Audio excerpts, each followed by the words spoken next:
Well, we're back in the position again where we've dropped points in a game we really needed to win, in a game we arguably should have won. Look, I'm not going to take away anything from Brentford. I think for the majority of the game, they were by far the better side. We looked so lackluster, so void of ideas, so not up for it.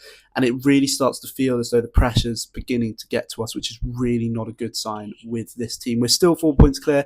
That is the positive. And yes, we do play Wolves before Manchester City play again. But the fact is that that's 2 points they've closed the gap on us by in a game where we should have won. Look, if we talk about the game itself, the first half we were dreadful. Brentford were by far the better team. David Raya keeps us in the game, making an incredible save from an Ego Thiago header.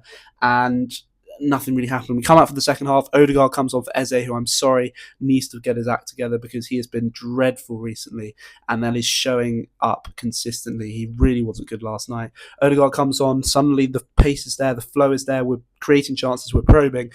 And then Madueke scores with a brilliant header. And what a header it was. It's just about to come off for Saka. Keeps him on. I thought he was our best player last night alongside Declan Rice. He was phenomenal. Really, really trying to make runs inside, get inroads into the box, taking shots. Yeah, look, he was phenomenal. Odegaard was good as well when he came on, but the rest of the team, it was just so lackluster, so void of ideas, so not up for it, it felt like. And that is something that we cannot have whatsoever. But credit to Brentford. As I say, Lewis Potter gets the goal for them to equalise, but still, they were phenomenal last night. I was really impressed with what I saw from them.